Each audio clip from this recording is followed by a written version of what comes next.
Well, hello everybody, welcome to my latest stream. Well, in this one I'm going to actually do a PC build, as I indicated in my lead-in to this particular stream. It will be a replacement for my existing everyday driver, which is also my primary editing rig. It's well overdue for an upgrade. I last did this, it was my actually first computer build before I actually started my YouTube channel in 2018, late 2018, like November. And it has an Intel 8700K. It has a Asus Z370 motherboard in it. And it has built up over a couple of years. It has a 1 terabyte M2 SSD, high-end, the Samsung Evo. And it also has two Western Digital Blue SSDs, 2.5 inch, each 1 terabyte. So it has a lot of storage to it. It's very fast in terms of disk storage, but the processor obviously needs to be upgraded. It's time. Now, it's not going to go to waste. That particular CPU is going to be transitioned over to my daughter's computer, which I've shown in previous videos when I built that one. And then parts start getting shuffled around, because the next build that I do, I'm going to be pulling the CPU out of that one, put it into another build as an upgrade, and you'll see that if you continue to watch my videos going forward, and some of them will be done live, just like this one is. Now, before I get started, I wanted to talk about some changes that I've made to my studio here. The cameras are pretty much the same. We're looking at my main camera, my Sony ZV-1, the vlogging camera, but I use it for just about everything.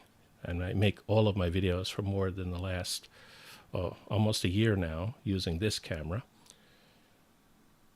So right now I'm using the Samson microphone, not the sound coming from the camera.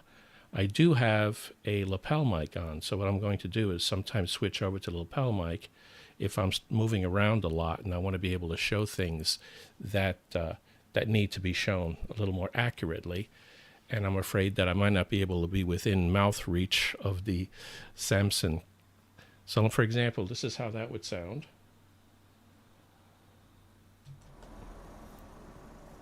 So at this point, I am using the sound from the camera through this lapel mic. So it should sound different.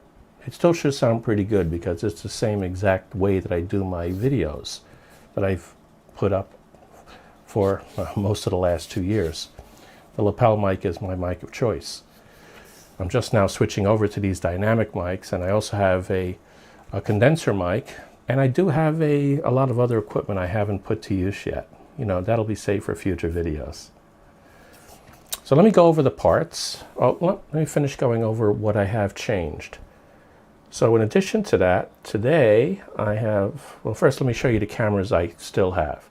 The camera over here to the left, there's a webcam up there that's taking a downward view at everything that I have on this table. I have a camera behind me, right back there, webcam as well. And then I have a camera over the monitor. So the camera right there over the monitor. And what I've added this time is an old webcam that I have that's 1080p from JVC. Still works fine, and I'm now employing it as an overhead camera. So it's looking down at my table. I also got my other primary camera also in the picture here just to show both scenes together. But in this one, I just realized I didn't turn off one of the mics on that.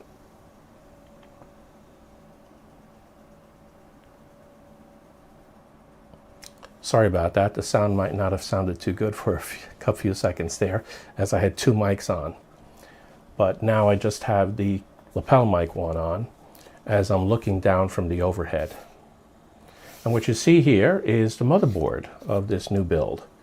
It is an MSI MPG Z390 Gaming Edge with wireless AC capability.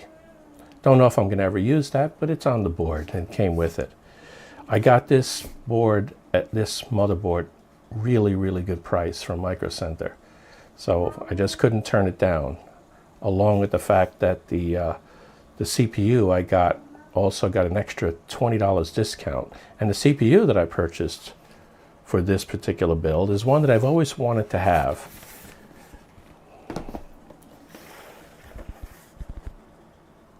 The Intel Core i9. I got this also less than half the price. I mean, obviously everybody's buying the 10th and 11th generation CPUs from Intel now.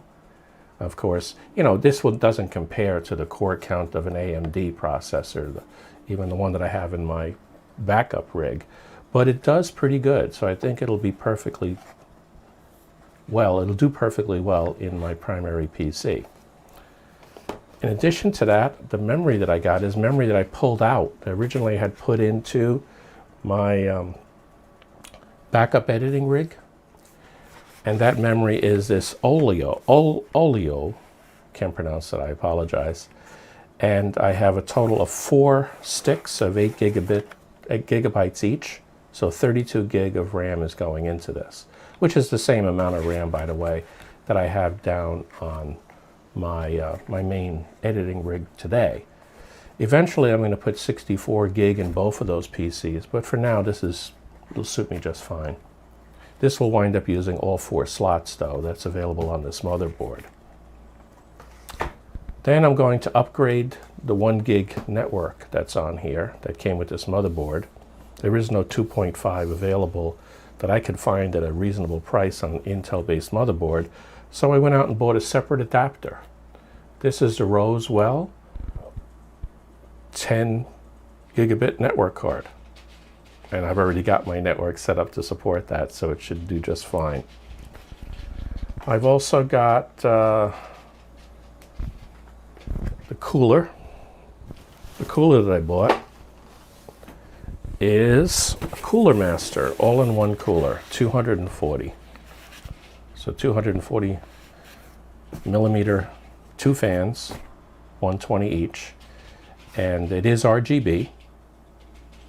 And I think that, you know, for purposes of an i9, I do need water cooling. So that's why I went this way. Hopefully 240 is good enough, but I don't plan on necessarily overclocking this. But you never know. If I do, the case that I bought actually could support a larger one. So we'll see how that goes. Additionally, I bought additional RGB fans, also from Cooler Master, so they should match. And these fans are the Sickle Flow 120, and that's going to take care of 3 additional fans in the case that I got. And then I went ahead, and there's going to be some case mods that are going to happen, but not today. I got these magnetic filters.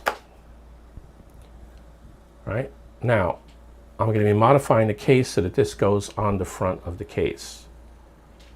Right? It's going to go right onto the front of the case. Now, it won't magnetically energize or magnetically attach to the plastic on the front of the case that I got. So, I thought about it for a while. It took me a while to figure this out, and then I found this. This is metal strip that is magnetic. It will stick to the magnets. Okay? And on one side it has stickum. So I'm going to, after I cut the hole that I want, which will be slightly smaller than what this filter is, obviously, then I'm going to use this to line the outside diameter of the opening so that I can attach these. Okay, so you'll get two fans coming in the front and keeping that cool that way.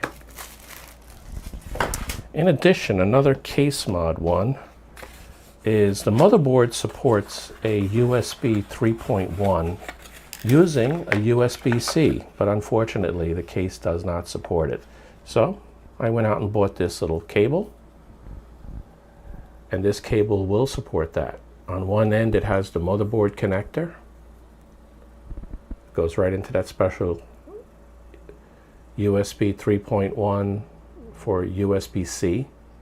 And then the other end, I'm going to have to cut a little bit of a hole into the case in order to get this through and put a couple of screws in here. It comes with the screws as well. So we're good in that regard. And then I'll have an additional USB 3.1 high speed, the full 10 gig in USB-C mode. But that'll be a future video as well to do that work. Now, the hard drives, as I mentioned before, that I have in my existing primary rig are a combination of an M2 SSD and two standard 2.5-inch SSDs. So what I'm going to have to do to get this thing up and running off from the very beginning is I'm going to use smaller ones that I happen to have lying around that were extra. This is not only smaller, but it's slower than what I have in, or what will be in this PC once I decommission the other PC and take those parts out and put them into this one. And the same thing for, I have a single 480 gigabyte 2.5-inch SSD drive, just to make sure that it works and I can do some preliminary testing. Oh, by the way, today is only going to be the hardware build. I am not going to be doing anything with the software, loading the operating system. I'm hoping I can get to a post. And if I could get to the post in the BIOS, I'll be a happy camper. Now, if we start to run into some problems, or there's an enormous amount of questions out there, I may have to actually put this off, either into another stream. I'd rather not do that, or I'd make a video completing it. But hopefully that doesn't happen. I can get to the post today. Matter of fact, sorry about that, but I have not been looking at any of the comments that are out there. So let me take a look at that now.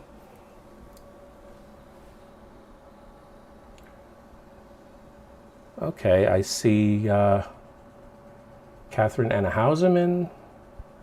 I see Jaden Forster. Let me say that. Let me say hi to everybody.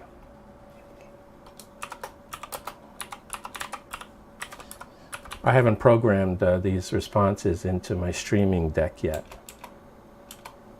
Eventually I will do that. But for now I typed them in.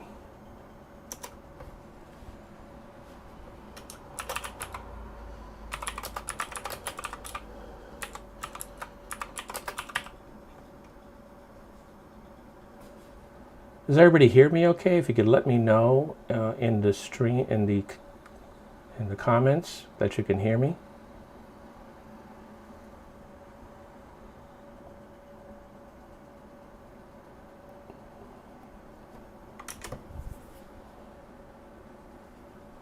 I'll just wait a second.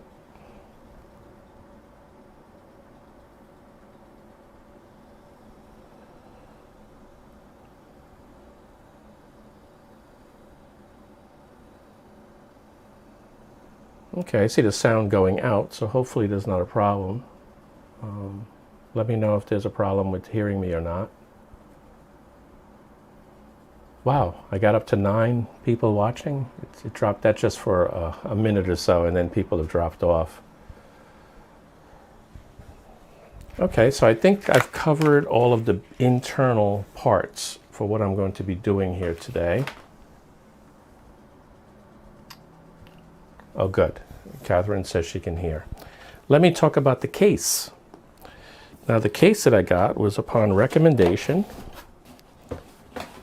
And I'll have to explain this one. Oh, I forgot something first before I get to that. I also have this 850 watt EVGA 80 plus bronze power supply that's going to go into this. And I left out the biggest of them all, the biggest component that would interest people here, the graphics card.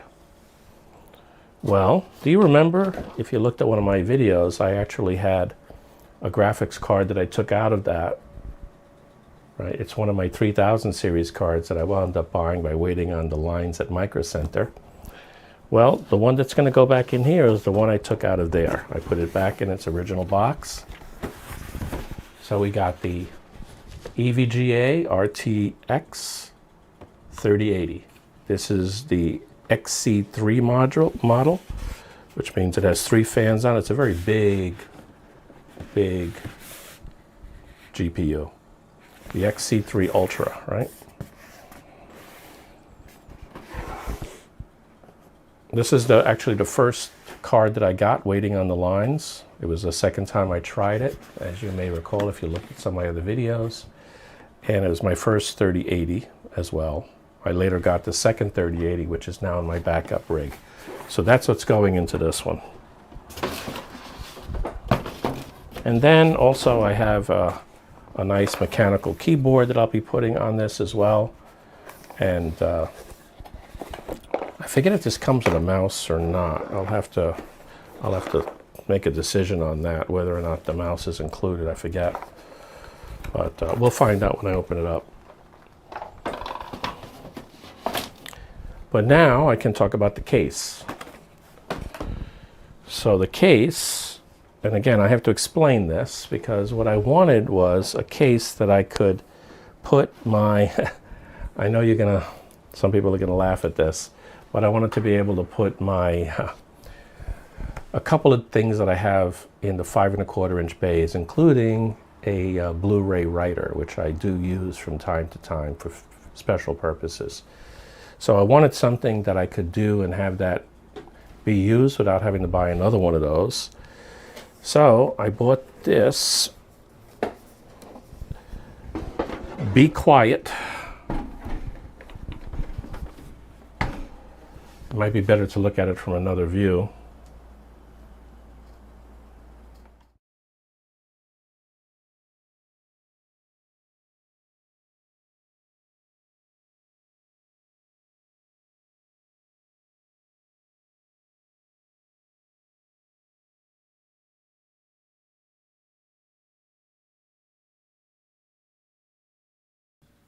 Sorry about that. I realized I forgot to turn this mic on. So the top piece does come off. It's the Be Quiet 600, model 600. I believe that's what it is, but it's one of those. It does not have any windows on it. It doesn't have any sort of way to see the RGB. Now, obviously, we're going to see some of it when I put the filter on the front, because this is where I'm going to cut and put that magnetic filter that I showed you a moment ago. And then up on top, it's going to have the actual Cooler Master 240, and that has RGB. But in addition to that,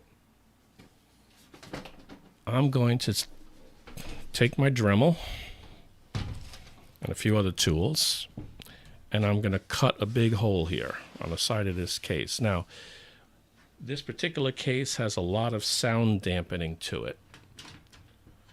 So that's going to be a bit of a challenge because my other case did not have that. So I'm going to have to cut through the sound dampening as well that happens to be here.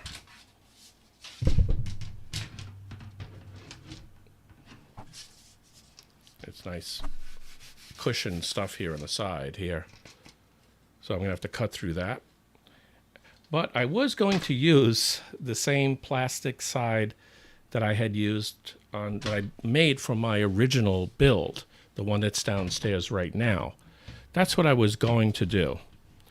But what I decided was, that really was my first attempt at doing one of those things. So, I don't particularly like the way it came out. So what I'm going to do is redo it. Put this back on here for now. Get that off later.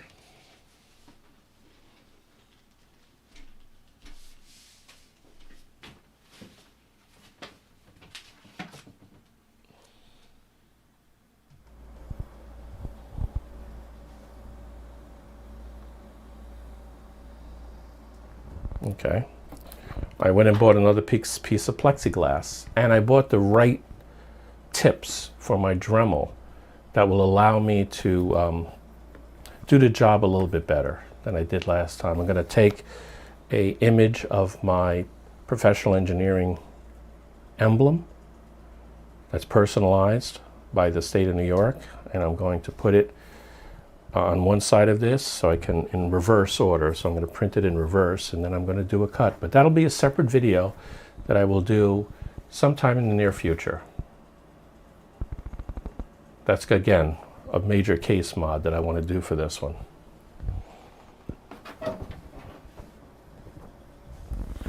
And I think I think that covers everything at this point. You get all this extra stuff off the table. I think you're still hearing me. Yeah, I got the right mic enabled this time. And then we'll start doing the standard build here. Okay. Now what I also have here is some tools that you need if you want to do it right. I have a very long, high quality Phillips screwdriver. It's got hardened tips, which are really good. A good pair of screwdrivers will save you a lot of time and won't damage the screws as easily. I've also got a nut driver, the right size nut driver, in order to deal with any of the motherboard holders inside of the case if I have to move any of those. And then I have the thermal paste also that was made on the recommendation, this Arctic MX4, which has served me pretty well. One tube I've had a while now, and I've done, well, I don't know, 4 or 5 builds with it already, so it's a pretty good paste.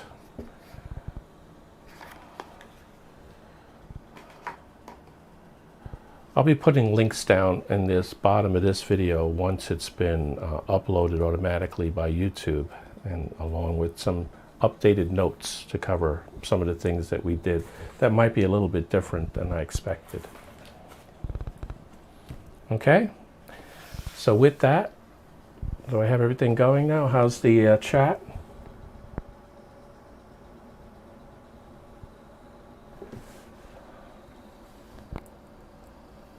Okay, Catherine is asking, could I get it engraved? Well, I guess I could. It would be a bit of a cost involved, but I'd like to try to do it myself. I really would. I'd like to try to do it myself and see if I can do a better job this time.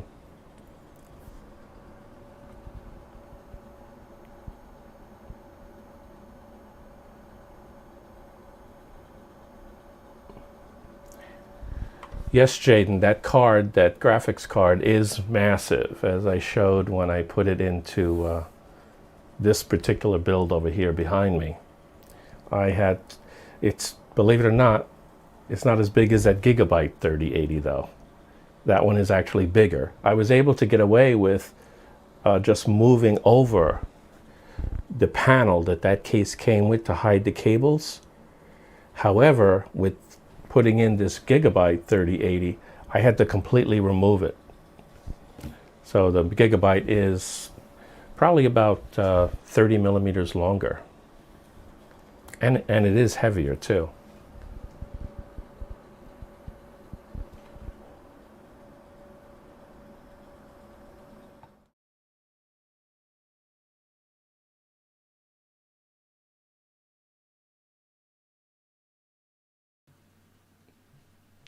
Okay, now I'm back on the Samson. Let me switch mics to the lapel.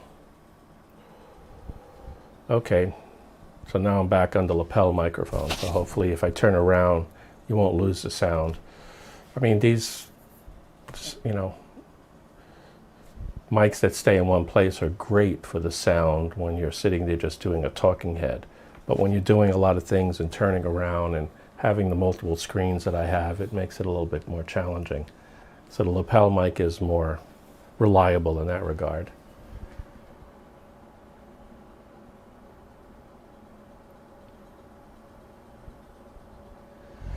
Well, I don't know. Modding sometimes works and sometimes it doesn't work, Catherine. We'll see how that works out. I have messed up sometimes, and it's sort of like this old joke I heard about the dentist. I think it was one of the comedians saying that the dentist drilling, and then he would hear, and he would go, oops. And of course the patient would look up and say, oops. Here, don't worry, I'll fix it. And I guess they usually fix it most of the way anyway. So sometimes I have to do that. I have to fix it.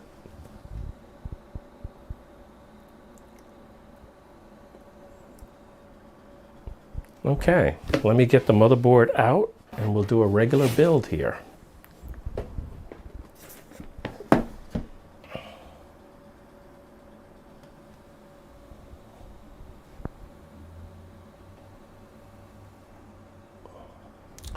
Okay, I should be on the lapel mic now.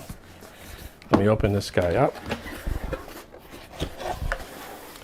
I have had this one out just to take a look at it, but I didn't do anything with it.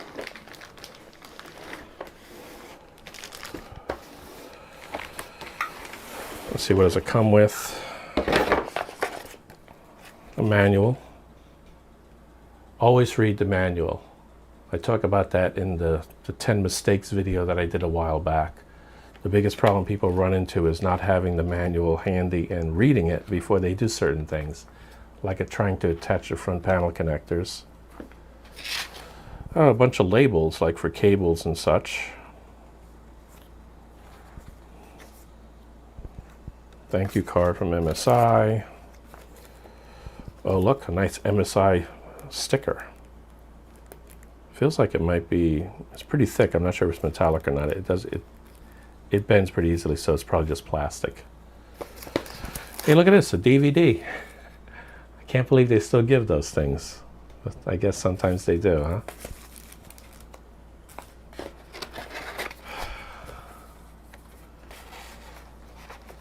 Put my glasses on here. They got a quick installation guide.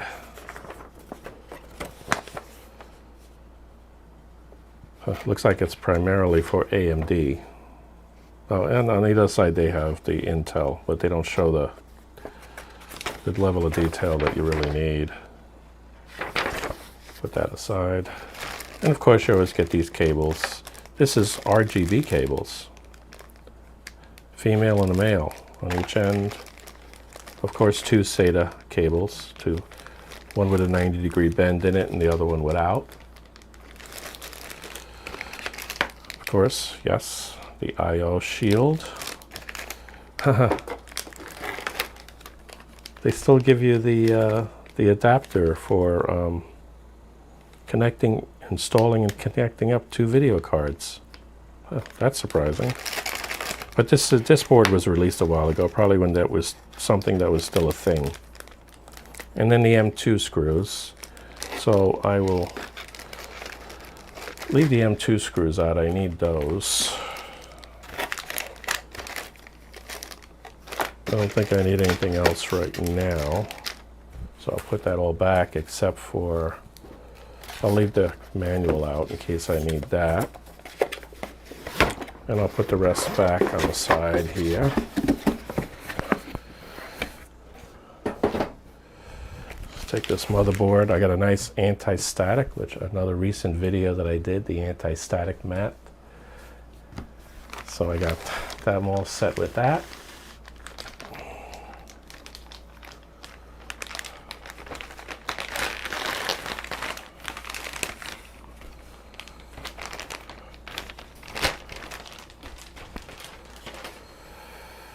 I still will build it on top of the box because I want the extra elevation.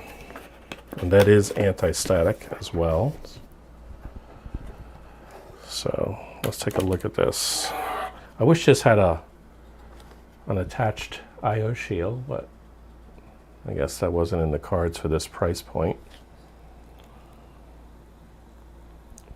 Now I'm going to be putting on a water cooler outside the case. At least that's my plan right now. We'll see when I get to that if that's going to be an issue or not. Sometimes that could be.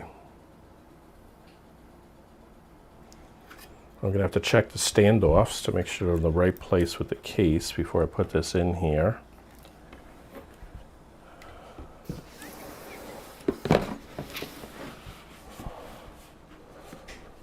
Let me see, can I zoom this camera in here? Yeah, it looks like I can. Okay. So the first thing I want to put in is the CPU. So let me take the CPU, let me open it up.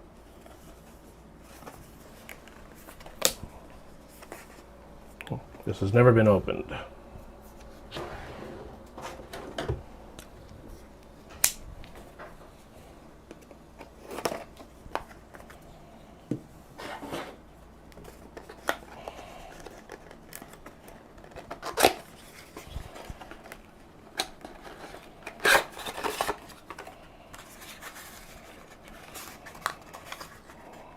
smaller packaging. Well, it doesn't come with a fan, but still pretty big.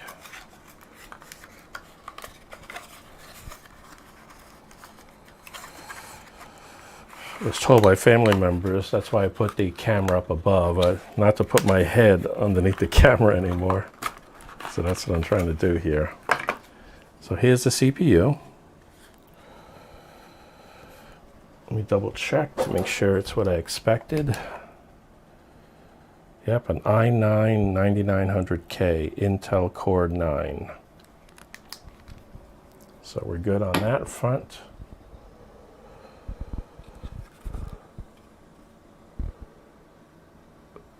I think you could see that there. I think the autofocus caught it.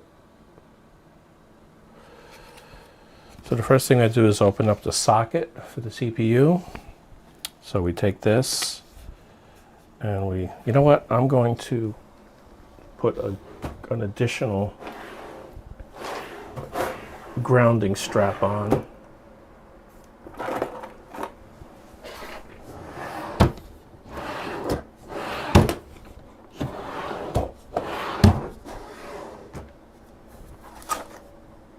If I can find it.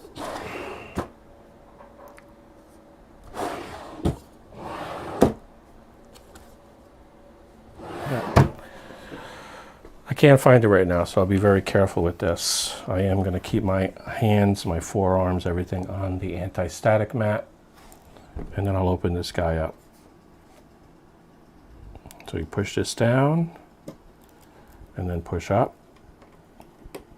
Bring it all the way back. Let me make sure that there's no bent pins. I like to take a flashlight, don't hold it right over it, and look to see in different directions to see the reflection of the pins. Just to make sure I can avoid a problem. I did not open this thing up before at all. So it's looking pretty good right now. I always do that with the pins. If it was the CPU with the pins, I would do it with that one. Then you got to take the CPU. I will not hold it right over. Hold it off to the side here. Try to grab it to where it has 2 points to grab it at. And try not to get your finger on the lands. Now on one corner there's a little arrow, just like there's a little dot over here. So we need to line up that little arrow with that little dot. So it should be able to drop it right in like this. And if it's right, it should just wiggle around and fit. There's little notches on the side of the chip as well, which will not do well if you didn't have it in the right way. And then the best way to do is close this up. Now pull it back and get this little screw here, the little tab on the socket brace underneath that screw. As you push it forward, it's going to take some tension, and this should pop up. Do not lose this. If you have to return the motherboard, they will not accept the return merchandise, the RMA, if this is missing. So always keep it in the box. I keep my boxes. So that's where that's going to go, and it's going to stay. If I can find my box, what did I do with it? Oh, it's underneath it. I'll just put it inside the bag for now, so I don't lose it.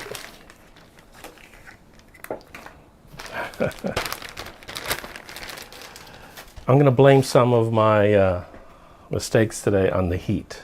We're in a hot spell right now, and I mean really hot. And I don't have air conditioning in this room, so there we go. The CPU is in. Now before I put the cooler on, I'm going to clean it off with isopropyl alcohol. I have some 99% stuff. But that'll be done after a little break that I'll take in a little bit. the next thing I want to do is put the memory in. So let's open those memory DIMMs up. Now these I have used before. They were in that backup PC.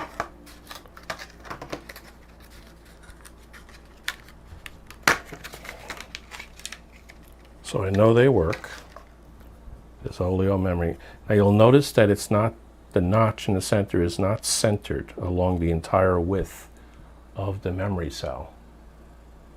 It's actually, let me go in a little bit.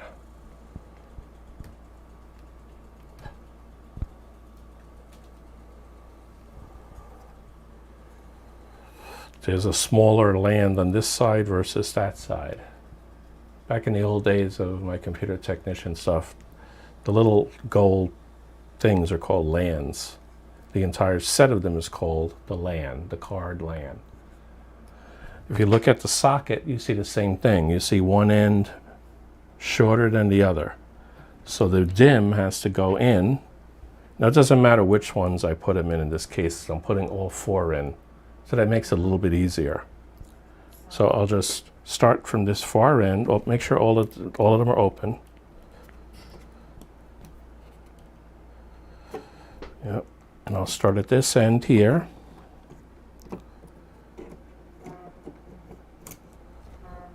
Like this. And you need 2 clicks. We need to hear 2 clicks when I push this in. If you don't hear the 2 clicks, you probably didn't get it all the way in. Or you have it turned around the other way. You don't want to do that. Let's get the other one in. Same thing. I'll just work my way towards the CPU.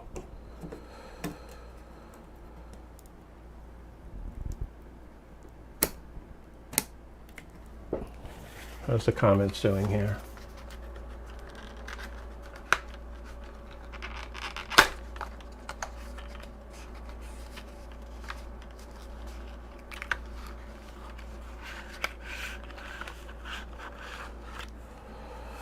I did not have this motherboard, Catherine. I actually bought it with the CPU. The one that I have is an Asus Z370. And even though that's supposed to be fine with supporting the i9, I did not like the VRM, the 12 volt regulator for the CPU. I did not like it as well. So I wanted to get a better one that I could trust. And this one had a better rating on it. That's why I picked it. Also, I'm not 100% sure that that board doesn't have some issues. It freezes up a lot on me when I shut down. Okay. Now that one is not going to waste. That motherboard is going to go into my new rack-mounted server. There'll be a lot less demand on it from an I/O perspective in there. The USBs pretty much will not be used. So it should work fine on that one.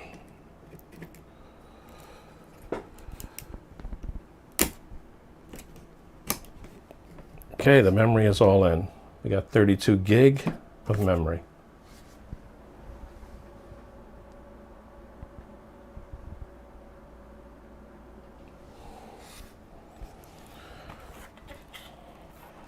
Okay. Now I guess I have to make a decision. Do I want to put that water cooler on or not? Well, at least I'm going to get set up for it. I want to make sure I have the right brackets for it. So let me do that, and then I'll decide at that point whether I want to really put it on or not. Because generally those probably are a lot more straightforward to do once it's in the case. The actual pump platen combination that goes on top of the CPU. But let me get it out. See what I have to do to it. And then we'll make the decision. Let me push this aside for a second.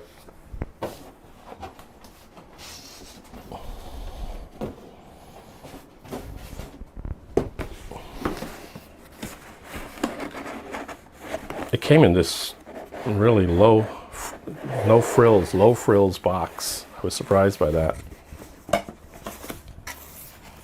I did not open it up, so this is the first time it's coming out. I've installed these before. This is what my daughter has in her computer, right? For those of you who may have seen that video, at least part 3 or 4, where I realized that the fan cooling was not going to work on that system. The case just does not have what it needs to keep that thing cool with fans. I'll just get all this stuff out of here. This is going to take some time. Okay.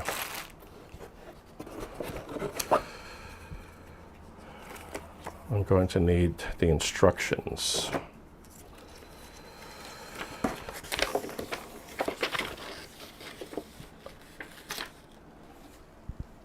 Let me back up a little bit. You can see it can get quite extensive with these instructions. There's 2 different sets of instructions too, whether you're installing it on an AMD CPU or an Intel. Anything else in here? No, I think that's it.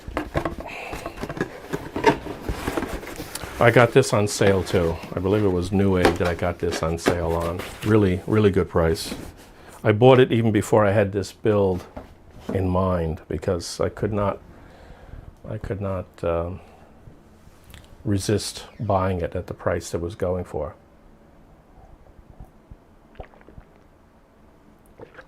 Just orange juice. I got work to do.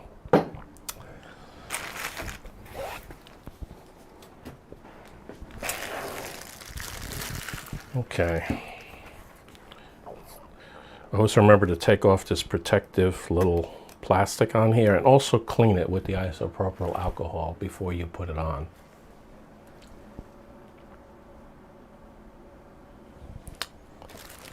And then the actual radiator, which I'm going to have to add some fans to.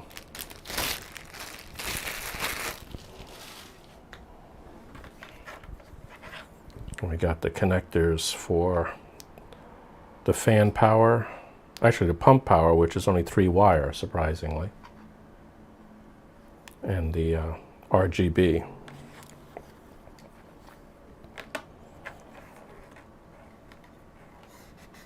Yep, this does. It's going to have some RGB on the pump, on the Cooler Master lettering, just like the other one that I've got. So this is going to go on the top of the case.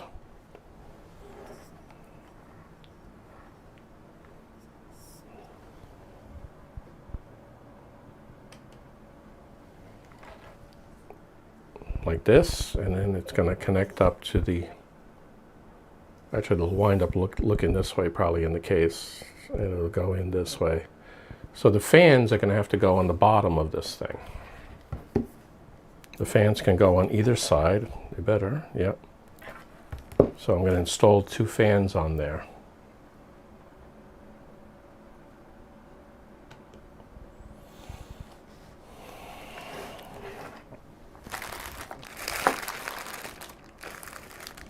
Let me go ahead and do that first and get it over with.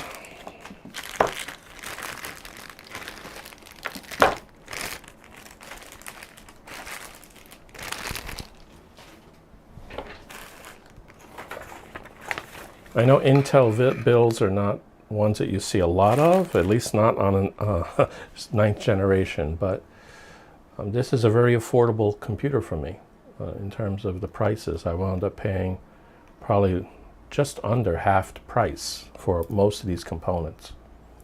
And that'll give me a pretty powerful computer for what I'm trying to use it for at a very reasonable price. So I really can't avoid doing that. Okay, time to open up this bag of goodies over here. We're 45 minutes in.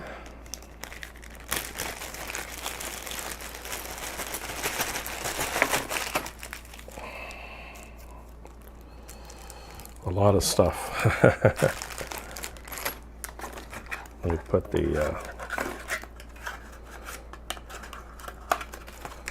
some of these boxes out of the way.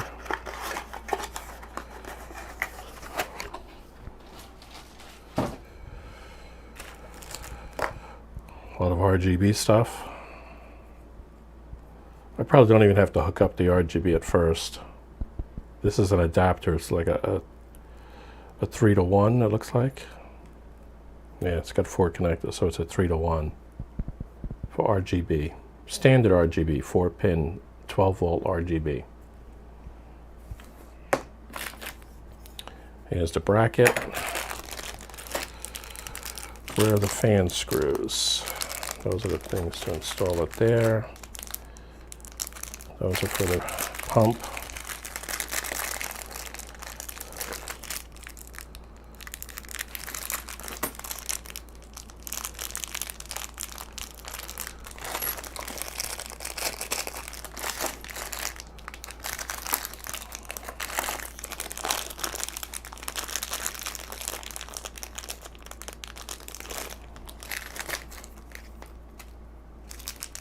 I don't see the fan screws.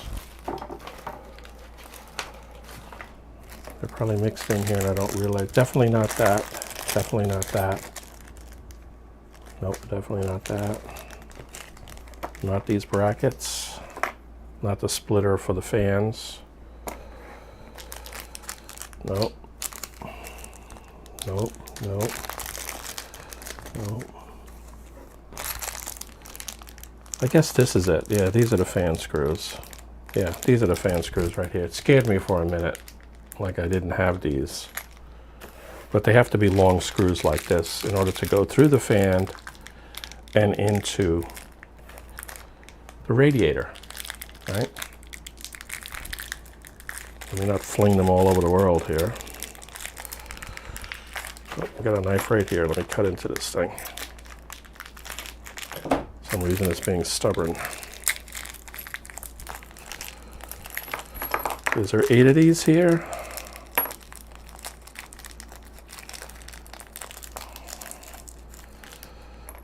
Yep, I got 8 of them, so it works out.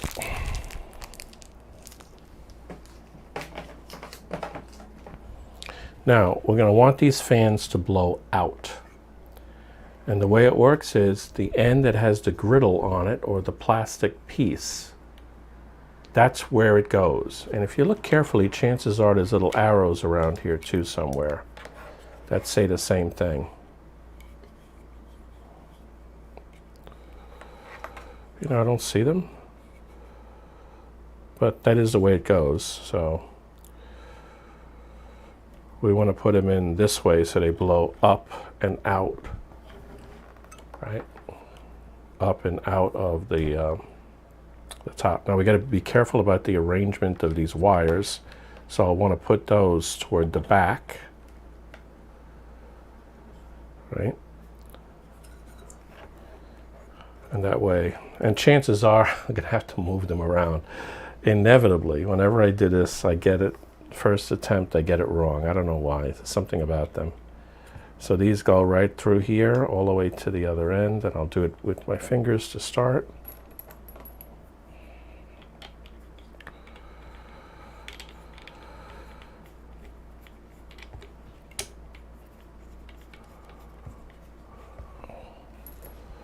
I'm not doing anything wrong, am I? Yeah, these don't have the arrows. But somebody sees me doing something wrong, please let me know. It's hot in here.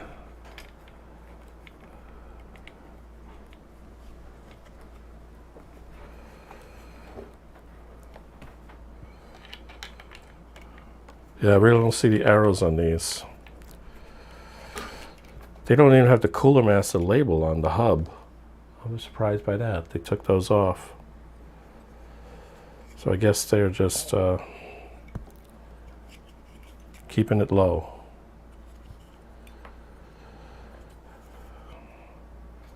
So I'm going to put it like this. I don't want to stretch these things too much. Definitely don't want to bring it too close to the motherboard. So I got to be careful here, make sure I get these right.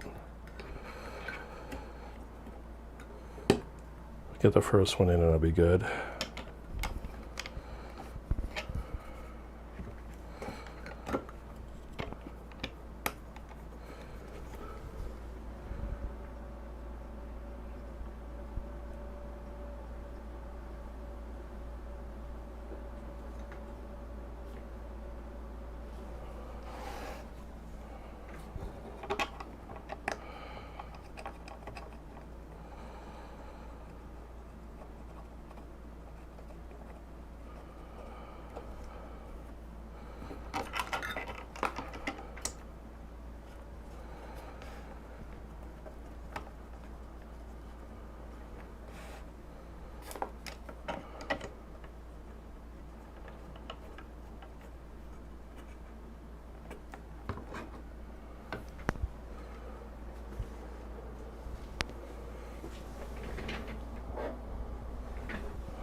Okay, I'll just tighten them a little bit, not too tight because you don't want to make. They're using rubber sound dampening things, so when it comes to putting fans in, be a little bit careful.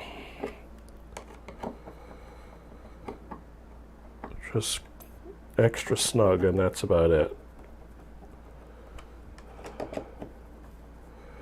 Not using this mic right now, but I don't want to knock my juice over either.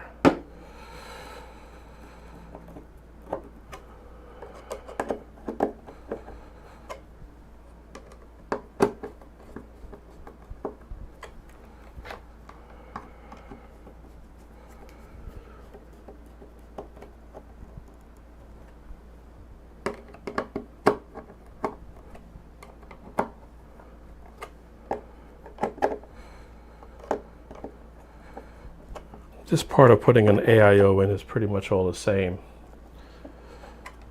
Putting the mounting to the CPU, that's where it gets different very quickly.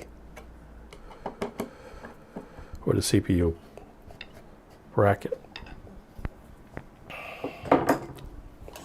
So now we have the fans in, it'll go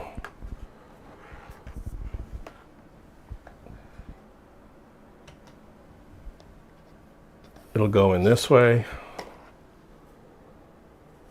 and then connect up to the CPU that way. So I got the wires in the back so I can feed them into the back. So I think that's good. Now let's figure out this pump, how to mount this pump. So what I'll do is I'll put this off to the side, bring this back into the picture.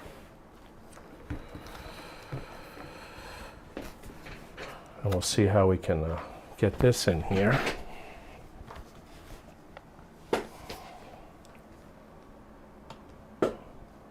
Okay.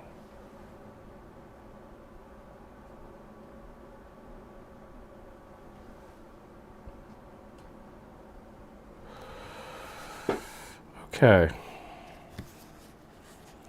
Yeah, Catherine, maybe those, the fact that I got such a good price on it, you know, you wind up paying one way or the other, right? So what do I have to read? I probably should have read this before. I do apologize. It's been a while since I installed a Cooler Master AIO, so I'll have to make sure I get everything organized properly. So what I like to do is lay out the pieces. Definitely going to need this, but the brackets I slip onto this will be different. So for both Intel and AMD,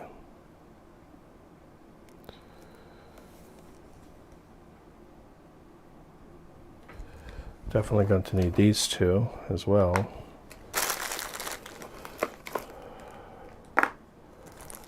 Definitely going to need these two screws. I remember those. Remember those causing me a lot of grief. I don't need the wires, right? And look at a Molex adapter for the RGB. You know what that is? They got a little RGB connector here. That's what it is. That's to give the power to this little adapter so you can do a manual RGB. I'm not going to worry about that right now. I'm definitely not going to go manual. Oh, I don't want to mix up my M2 screws. Let me put those off to the side here.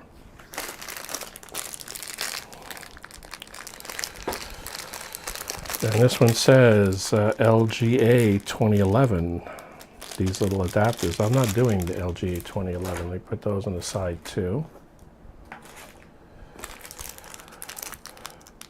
probably need those.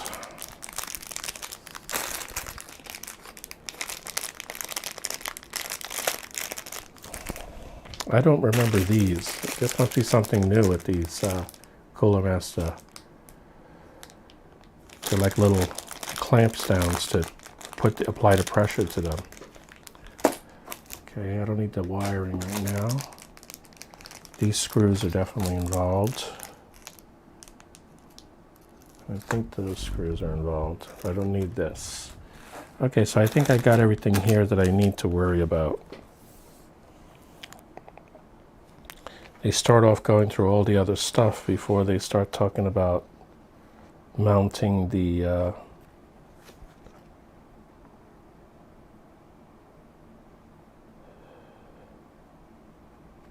pump. So my head's not going in this, is it? No.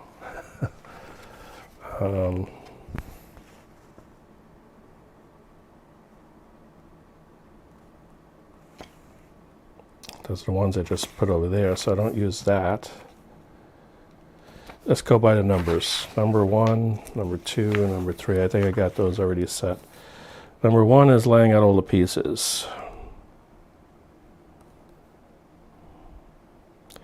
There's a legend in here somewhere, isn't there, that tells you what pieces you need for what installations? I sort of remember that in the back of my mind, but I don't see it here.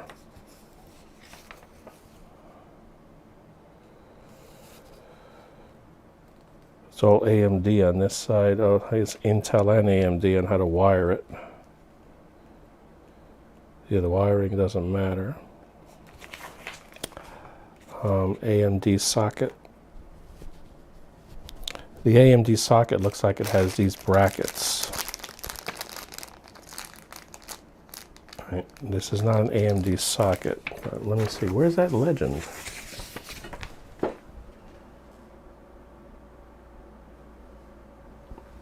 Yeah, you got that right, Catherine. It was, I believe that's right. I think the ones with the clamps is the one for the AMD.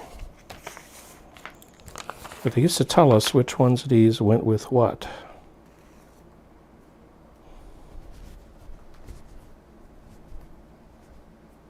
Okay. You guys are hearing me okay? Yeah, it looks like you should be hearing me okay.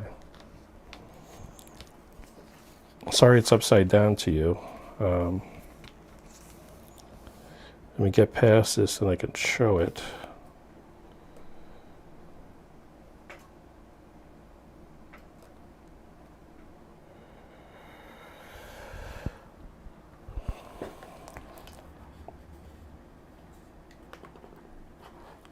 Okay, back of my memory stirred with that one.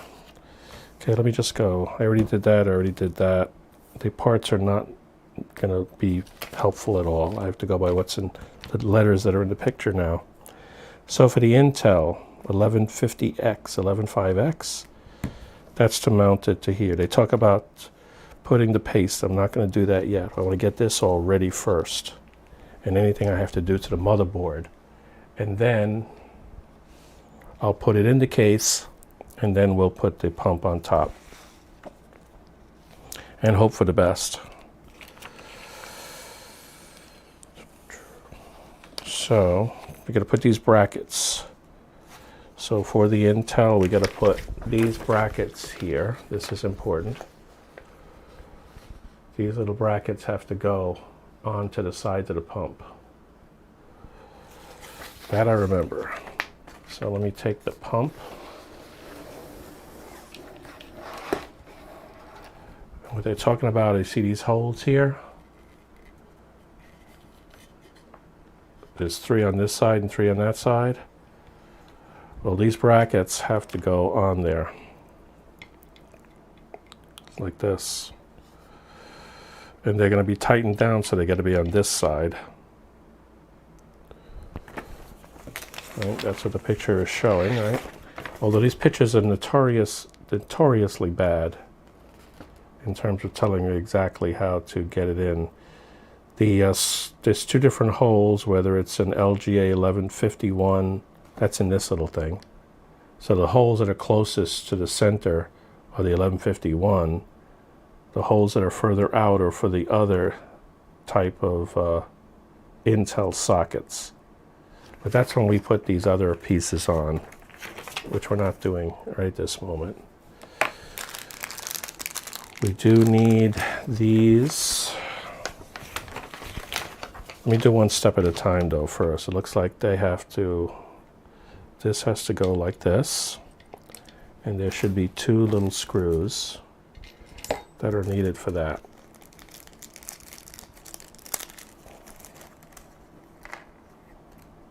Make sure this is the right screwdriver for it.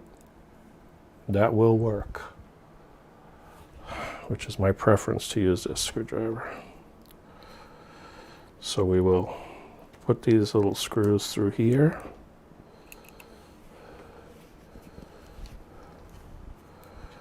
And then we got to get it right into that little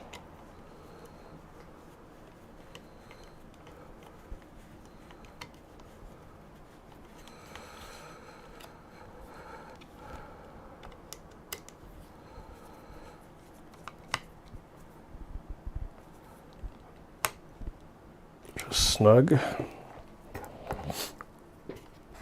Notice I'm putting them on the top, so when you push down, that'll push the whole thing down into the CPU. So they have to be this way so you can push down onto them. So now we got the other one to do.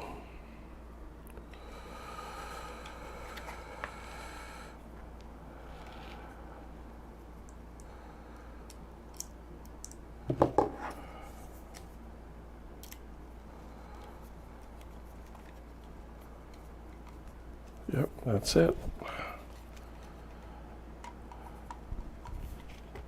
I've had some of these give me a lot of trouble. This one looks like it's going pretty easily. Yep, that's snug enough. So I think that's that. And then I believe, right. Let's see, do I need that piece?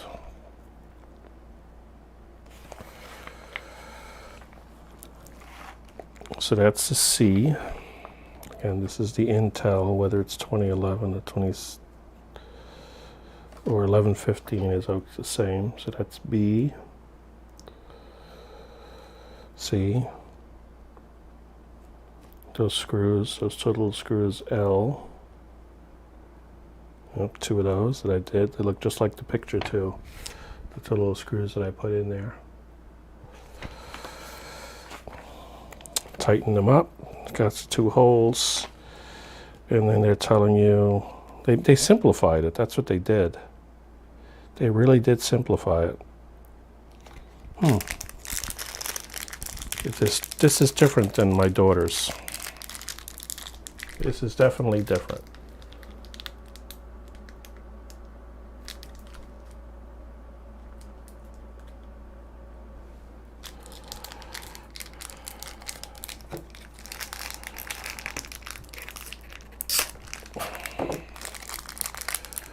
These packages, I have to use a knife to cut into them. So these are to hold these special screws on. That's what they're for. I don't want to cut my table. I've done that. I don't want to do it again.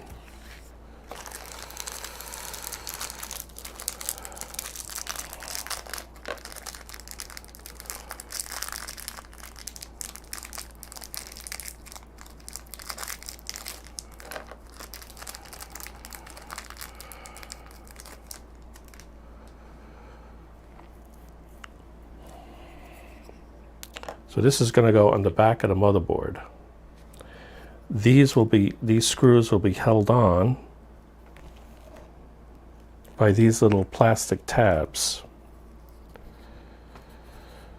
So we put them on here. They got a funny looking head. It's like a rectangular head to them, right? So we got to take that head and get it in a little channel they give you here. And it fits. If it's turned the right way, it fits. If it's turned the wrong way, it does not fit. Okay? Sort of locks in place there. And once it's locked in place there, then you take these pieces to hold them in place. And one end is where the screw can go through, and the other end is completely flat. And this sort of locks in place behind it.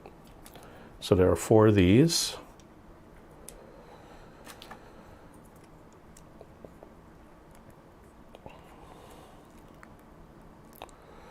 And where it locks depends on what type of socket you have. They give you a scale here for it. So the 1150X or 115X is the one that's the further little slot. There's what, 3 or 2? But there's 2 on the inside and there's 1 on the outside. They want the one on the outside for the 1115. So where you position this little piece is critical. Same thing here. Put those through. Then we take this.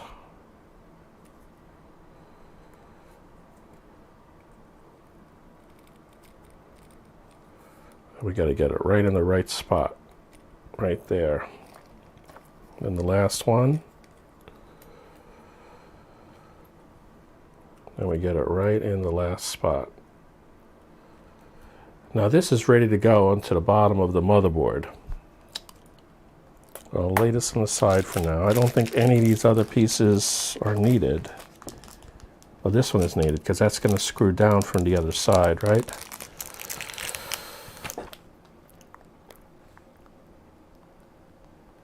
These are K. So if K is the one that you come down with on the 1115, yes it is. So it's these little screw heads that have to come down on top of it from the other side.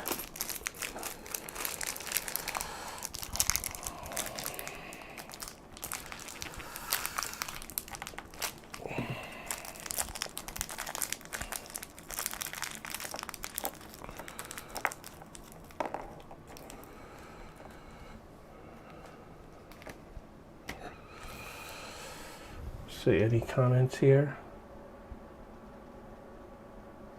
Are you saying the middle, Catherine, for the 1115?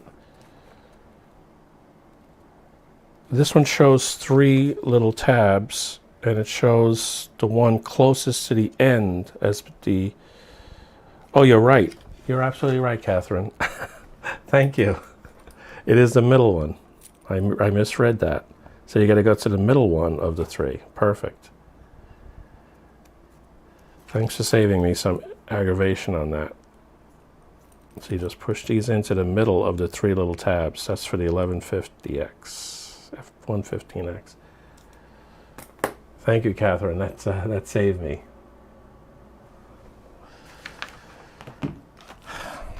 And then we put it from there, and then we tie it from the other side.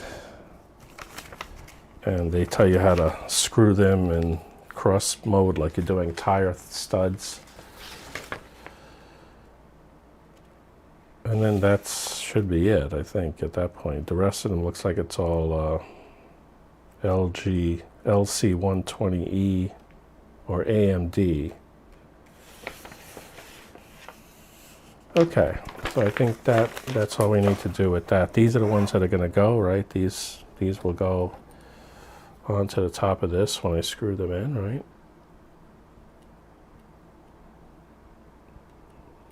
And they'll go through the middle according to the instructions. They'll go to the middle one here from the top.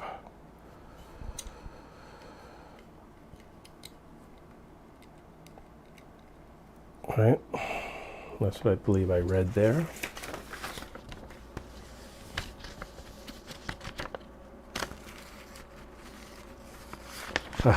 You have the manual open too. Thanks for checking me. I need that.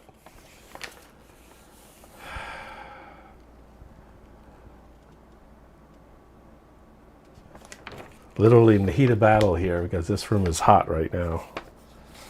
I should probably check the temps on that rig to see what's going on here. What are we up to? We're up to 1 hour and 10 minutes already. Okay, let's see how we can do this.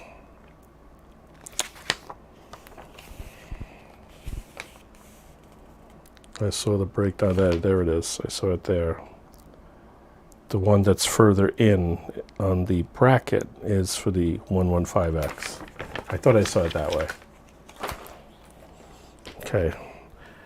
So now I think we have, I don't think I can put anything on the motherboard at this moment until I get it in the case. Let me double check that. Right, this will go through the bottom like this.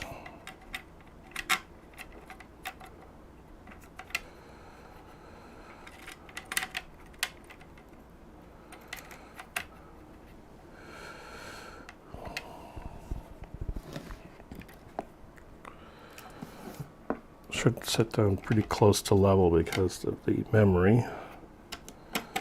Right. You know, it's giving me trouble here. Come on. There we go. That's 1, that's 2.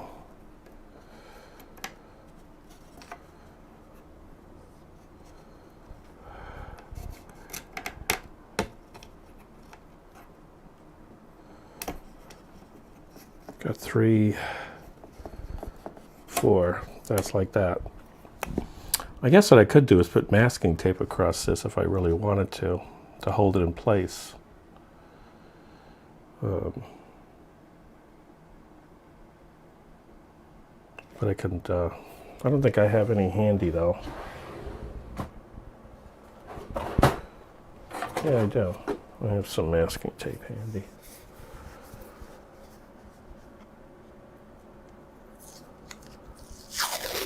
Oh, thank you, Catherine. The NVMe.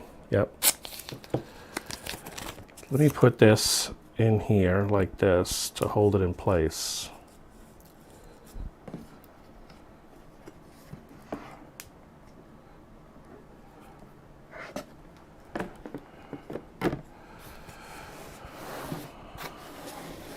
It's a good catch.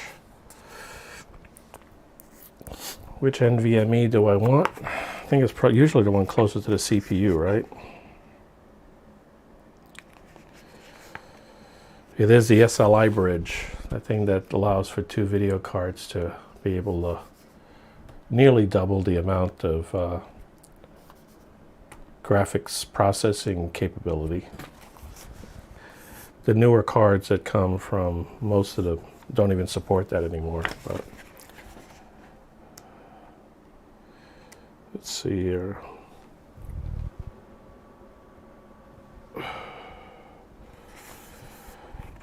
Okay, there's M2 under 1 and there's M2 under 2. The difference being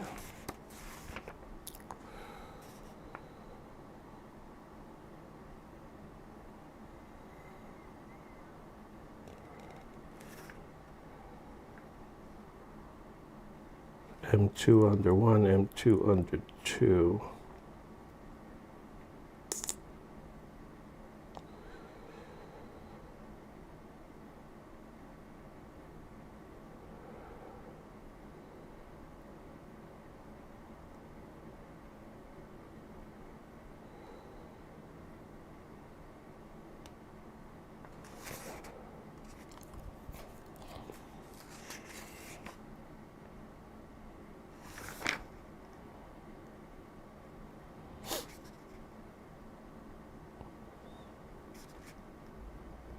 Okay, M2 under 1. Looks like M2 under 2 is, well, they both can have SATA in them. M2.1 seems to be the one that does not, it would not take away anything.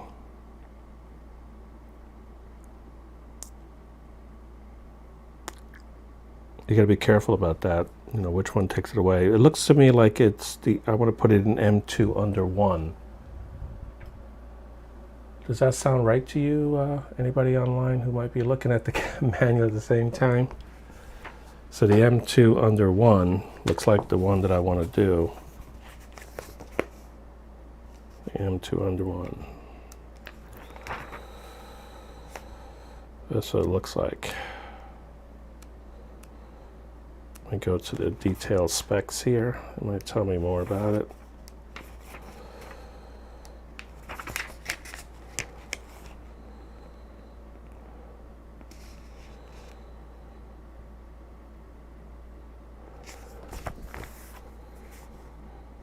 Storage.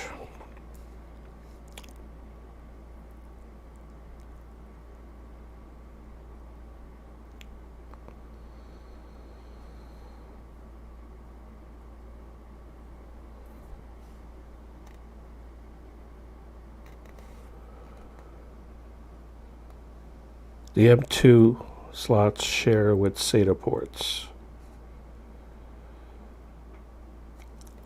So I was looking at the right table on page 20. So I could put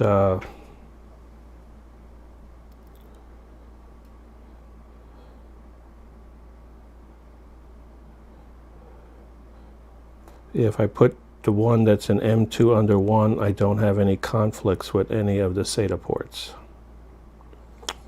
If I put something in the M2 under 2, I have conflicts. That's what this table tells you over here on page 20. So the one that's the cleanest is the M2 under 1. So as long as I put it's a PCIe version of it, as opposed to the SATA version of it, because you can get it in either one, then I still have all of my other SATAs available. So it's M2 under 1 is the one that I want. Okay. And the M2 under 1,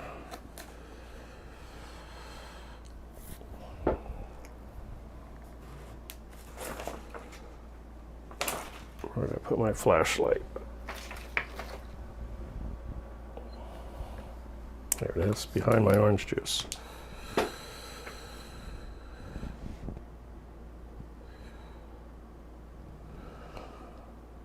M2 under 1 is the one closest to the CPU, whereas the M2 under 2 is over there. So I want it here. I take my SSD, my M2 drive, sorry. Yeah, it's an SSD, but the M2 form factor of it.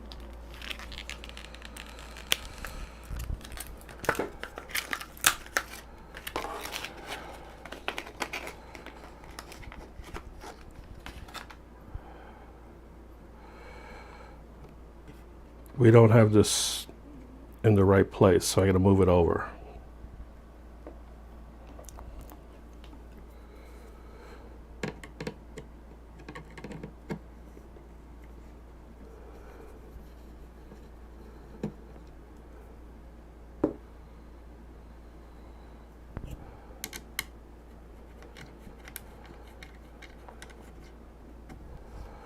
Give it a little bit of snug tightness here, like that. Then this one should be able to go in at a 45-degree angle.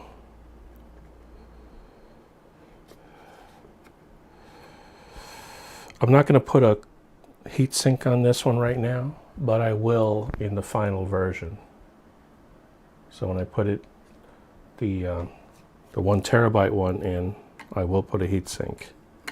But for this one, for purposes of just getting a post, I will not.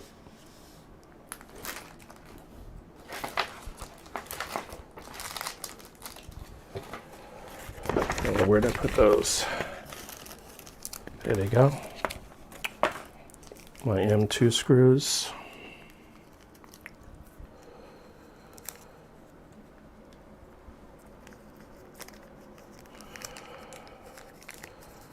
I have to cut these bags.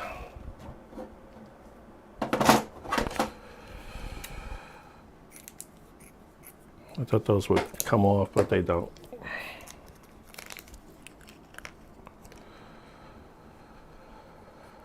Now I have smaller screwdrivers for this job that are also magnetic. So I will get those out to take care of that.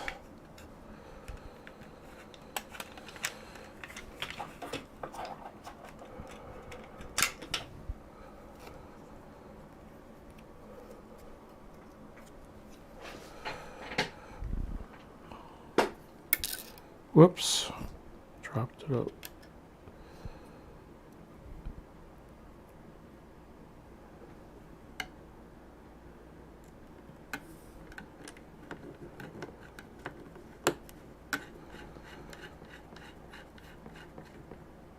Now what I like to do is put the other screw on the motherboard so I don't lose it.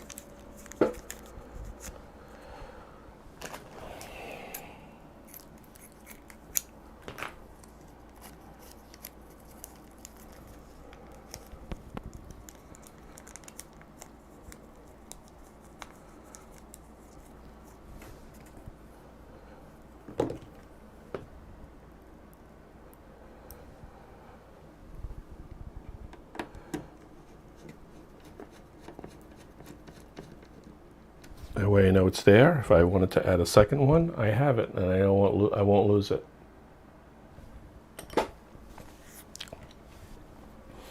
Okay, the M2 is in.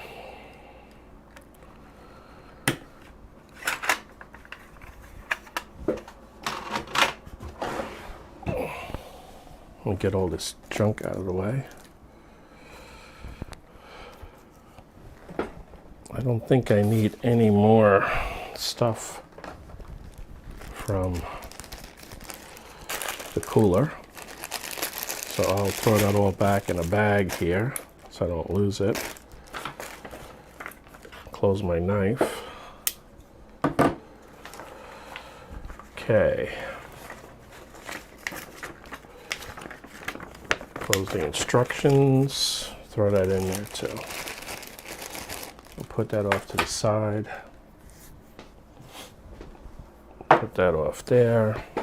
So I think that's it for the motherboard for now.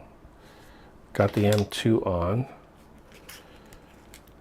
What I will do next is I will take a quick 5-minute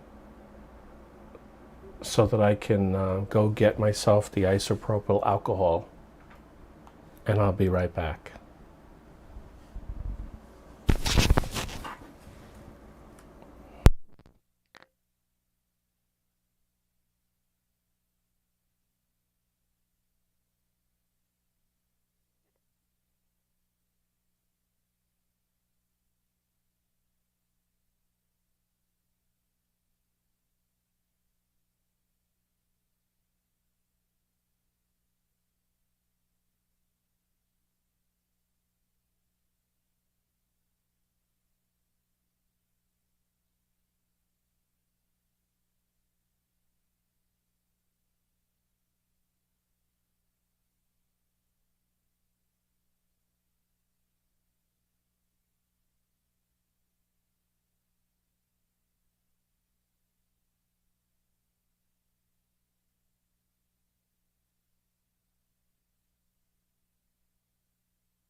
Catherine, you may like this one.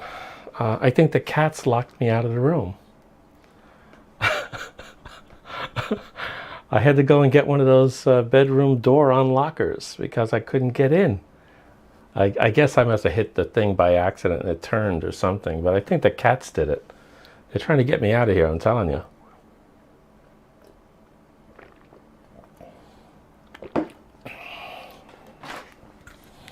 Okay.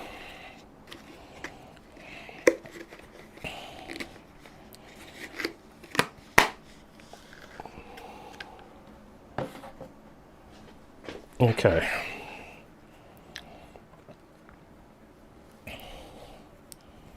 I'm just going to wipe it now, and I'll wipe it again later, but I want to make sure I get this all nice and wiped here. I also want to wipe the platen once I remove the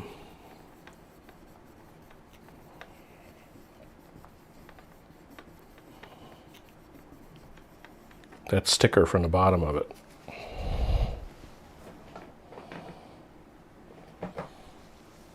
Okay, so now the motherboard's done for now.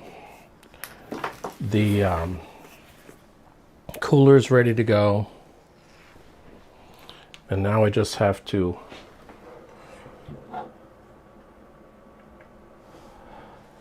yeah, the cats did it, Catherine. I'm pretty sure of it. It's the only thing I can think of.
Well, I gotta take both sides off.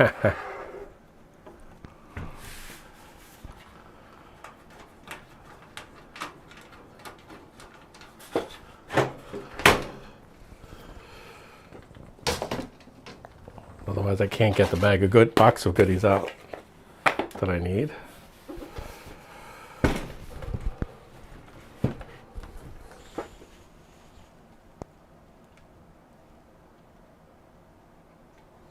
Okay, I think that's as far as I can get it right now. So I have all the studs in the right place. We got 2, 3, 6, 7, 8, 9. Standard ATX motherboard. It has 9. I think it does. 1, 2, 3,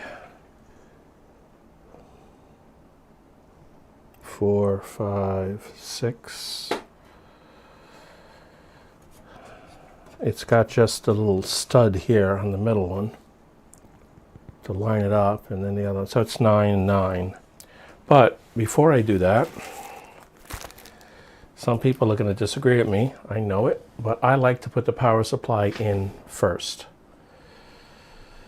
That way I can make sure that the wires are in the right place from the power supply, and then it'll go a little bit straighter.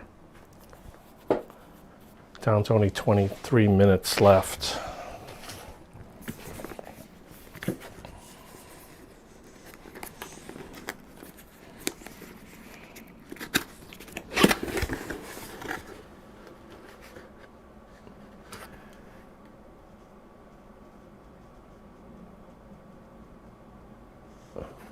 Yeah, well, these are those knobs on our bedroom here, because they're relatively new knobs.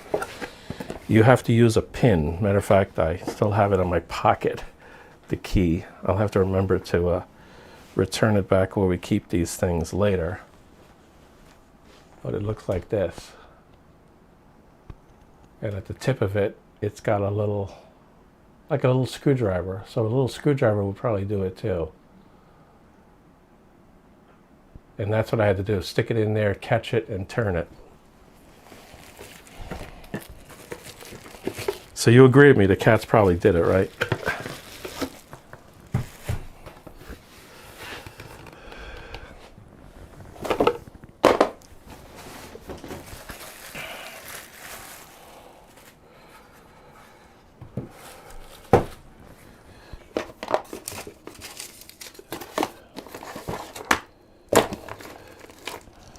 As I said many times before, I always use the screws that come with the power supply so I got the right length. So before I put it in there, I got to figure out what cables I need. This is a fully modular power supply, right? So I'm going to need to put all of the cables that are necessary here. Of course, I need the full ATX one.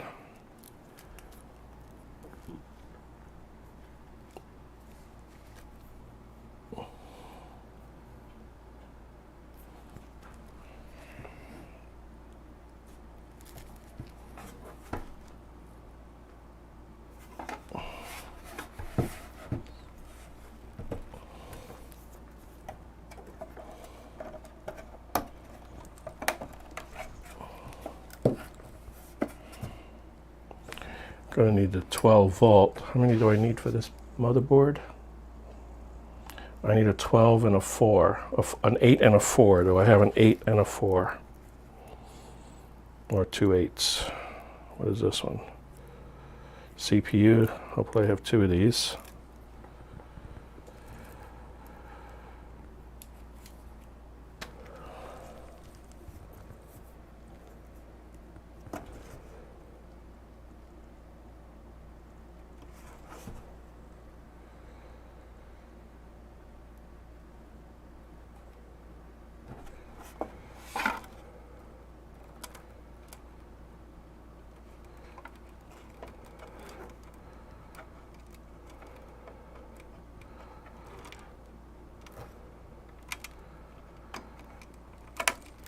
I only see one. Oh, that's not a problem. Oh, they got a splitter here to go to 2 8s from the 1 8. So I have a feeling they're not going to have what I need here. I'll need one SATA one, that's for sure. Put that out.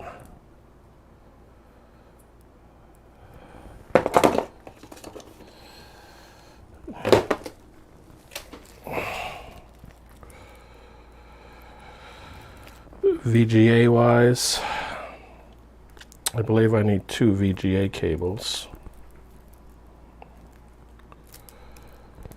for that 3080.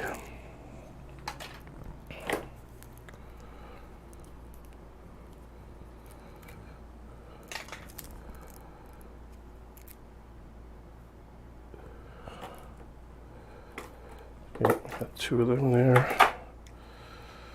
Don't need the third one. Don't need a Molex. No, I've only got one CPU cable with this thing.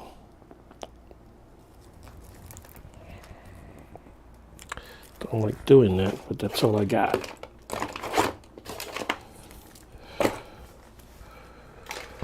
And of course I got the power cable.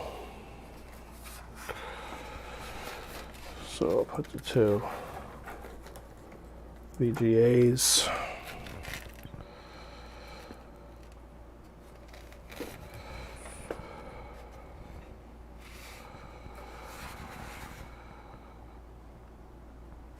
So it's going to go on the bottom, that's going to go that way.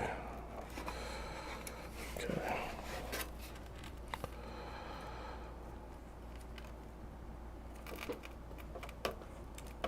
It's a VGA. It's 1 VGA.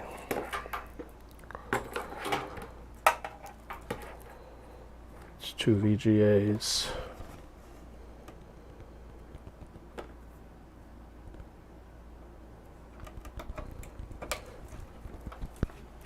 I got my 12 volts, and I have one SATA that I need.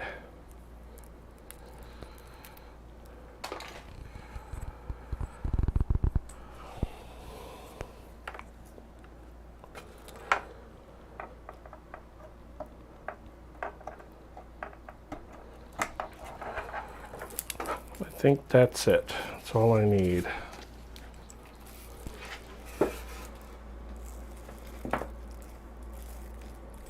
Yep, the GPU. I got the 2 GPU cables, only one CPU cable though. So that's a little disappointed. A lot of SATA.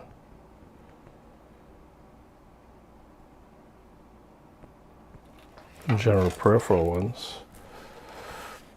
Okay.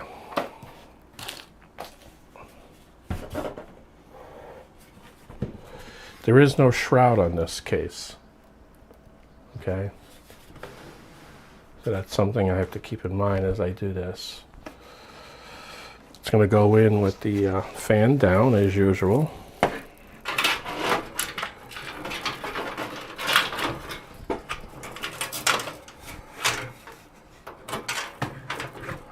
Whoops. I messed up. I need 3 VGA cables? I don't think so. Let me double check.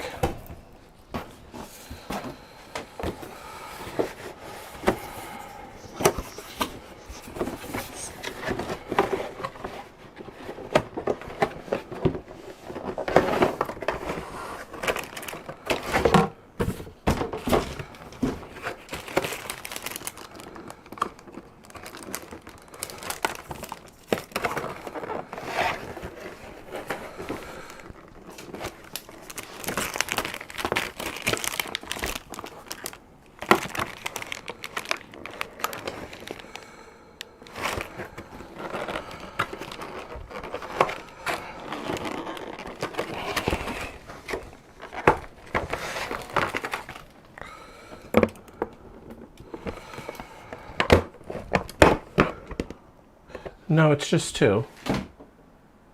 Just needs 2 VGA cables, 8 pin.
Make sure I get those screw holes lined up properly. There we go.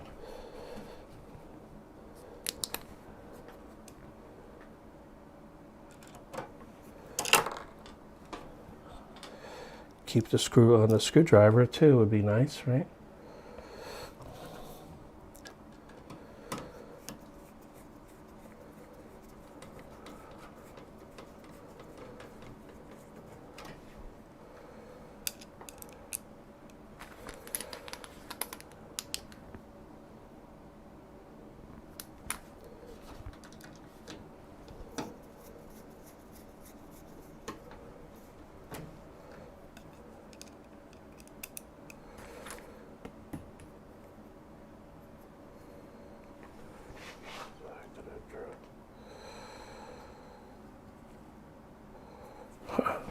The lens to the flashlight popped out. That's weird.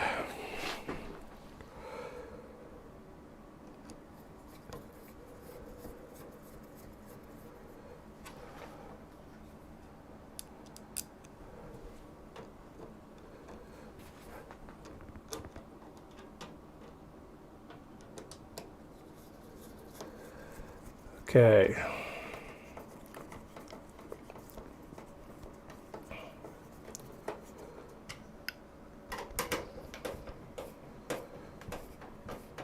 Only 15 minutes left. I'm not going to go over. So if I don't get this done, I'm going to have to finish it in a video or possibly another quick live stream later in the week. Rather not do that, but I do want to end at 2 hours. I got my regular day job tomorrow.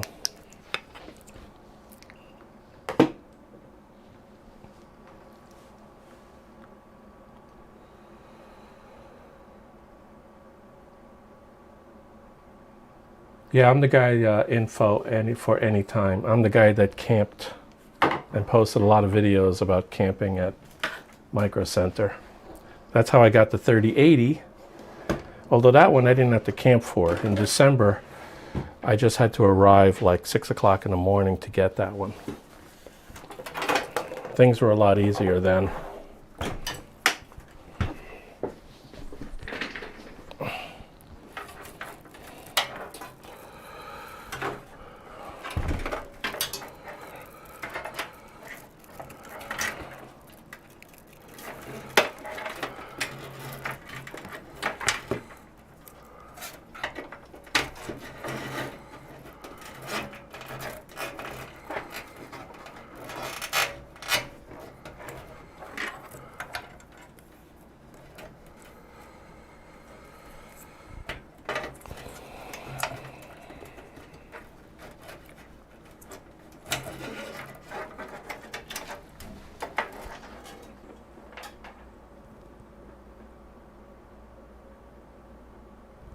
Yeah, it's hard these days to get a 3080. When you say you tried, you only tried online, or have you tried? Are you near a Micro Center? Did you try any of that? Because I don't think I would have got. Well, you know what? I could have gotten a 3070 from Newegg. The fifth, I played several times with the Newegg Shuffle, and the fifth time I did it, I actually wound up getting selected to buy a 3070. I chose not to do that. I would have had to buy it with a power supply, I think. But I didn't need one. I didn't want to take it away from somebody else. So I did not. I chose not to buy it, and so they obviously gave it to somebody else upon the next selection.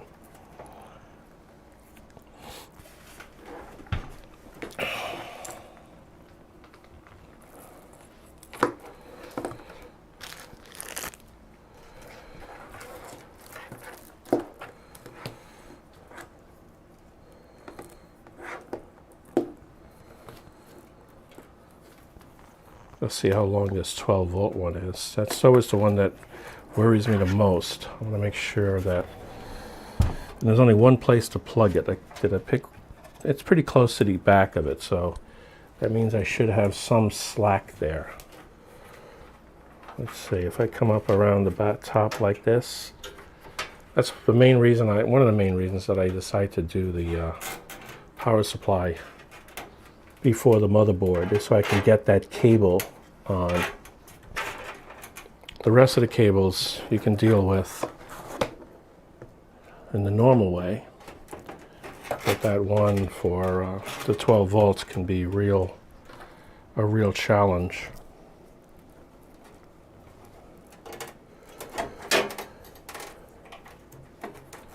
Where is it? It's up high as opposed to the thing. So is there a high one for that? This one may come in the top one. The motherboard one, I'm going to go in through the top for now. I'll put the VGA in the second ones. May have to move them around.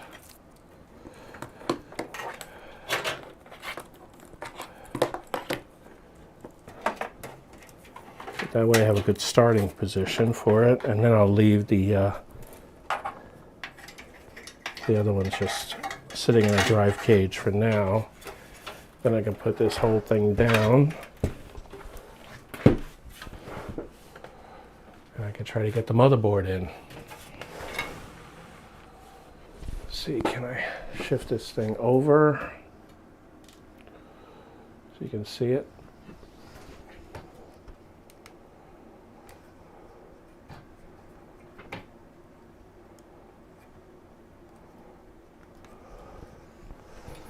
Yeah, it looks like it's shifting over. Okay. And let me get the motherboard screws.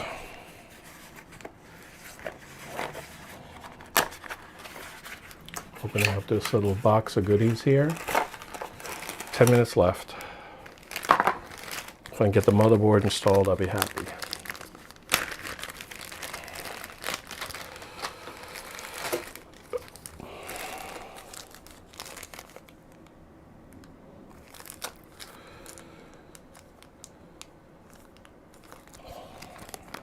I think these are the ones for the motherboard. Let me open them up and try one. So if I try one of these, does that fit?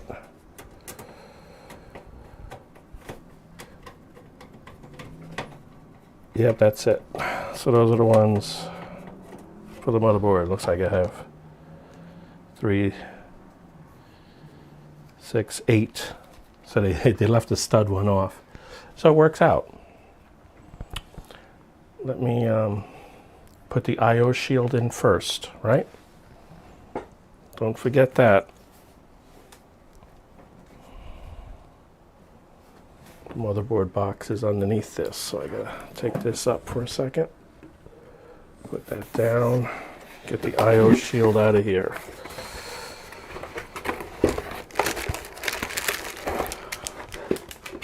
There's the MSI I/O shield.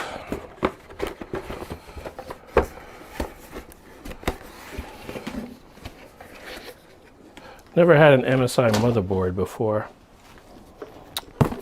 I've had MSI GPUs.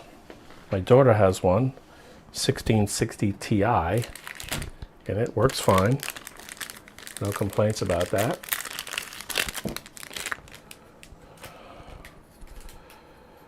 Let me get this in here. The I/O shield up into the back part of this now. Make sure that the sound connectors are down low.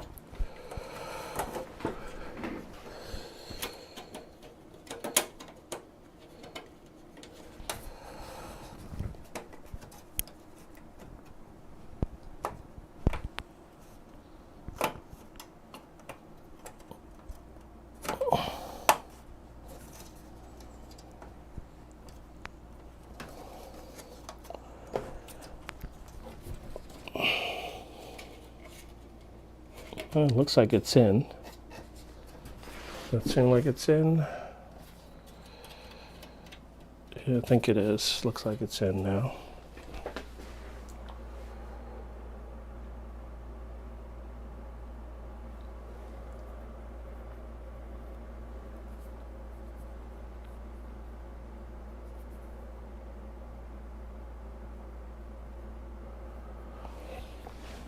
I don't know, I never used the EVGA one before, so we'll see how that goes. I mean, I wind up with a lot of Corsairs, as you mentioned,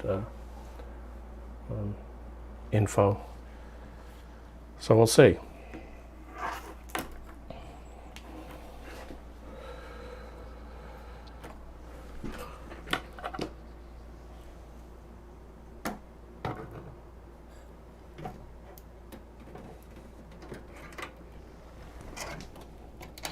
We'll tilt it in a little bit and see what we get. There we go. I see the wireless. Can I reach the power connector? Well, with the two lousy ones I have, yes, I can. Wish I had the other one, but I don't. So I'll connect up to 12 volts now. Well, I can easily see it. Definitely before I put the cooler in, the radiator for the all-in-one, that's going to go right above this. But it's probably not going to be in this video. Down to 5 minutes. if I can get the motherboard installed, that will be probably all I can achieve today. Wow, it looks like I have to pull those cables through the other way and maybe come in through the top. The motherboard's going to have to come back out again because this motherboard is too big, or you have to come through only this one slot up here. Okay, back out again. That happens.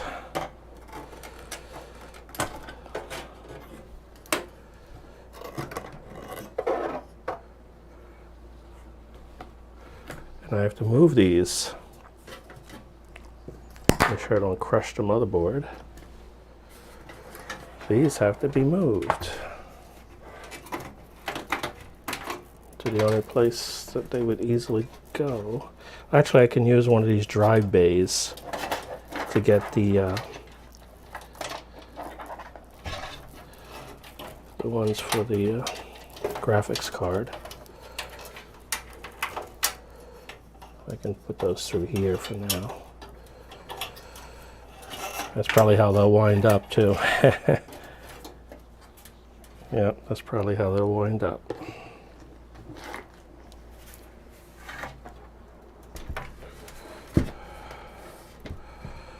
That way they're coming up through here or through here. So I can work with them that way. I'm not going to have all these hard drives in there, or 5 1/4 inch drives. Now I can put this guy back in.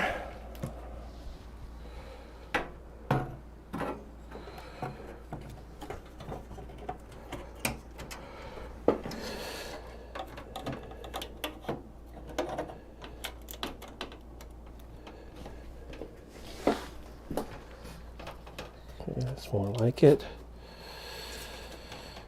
Got plenty of currents for this power cable, so I can just go ahead and get it seated in here on the right stud there.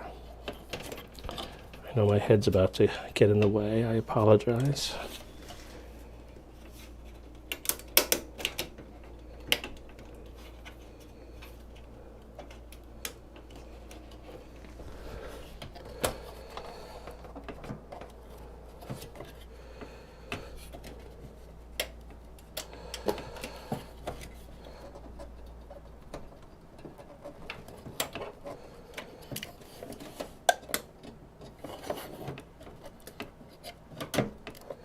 Okay, why is it that that's not clearing?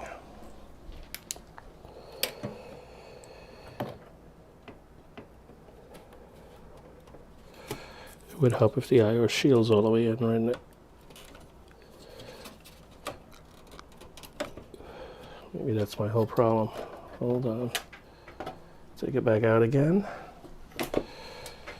Is this IO shield not in here?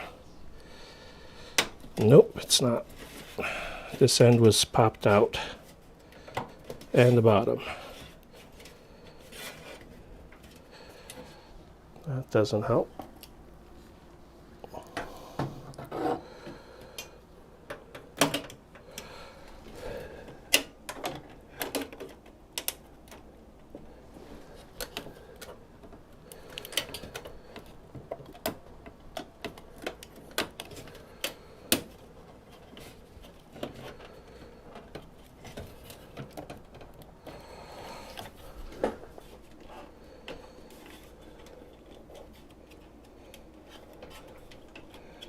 Looks like it'll take some wiggle jiggle to get this thing in here somehow.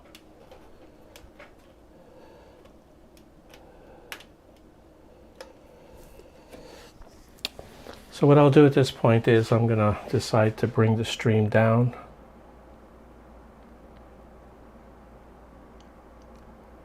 And then I'll continue recording it for a little while. And, you know, see if I can at least get the board in tonight. I apologize for it taking so long. didn't anticipate some issues, as usually is the case. I probably will take this fan off next, just so I can see it more clearly. Right, the fans sometimes get in the way, and that could be a problem. So, with that,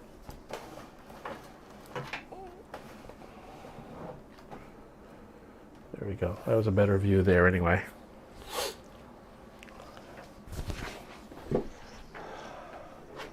I do thank everybody for coming and attending, and then be on the lookout for the video that finishes this build. Okay, take care everybody. I'm gonna bring it down now.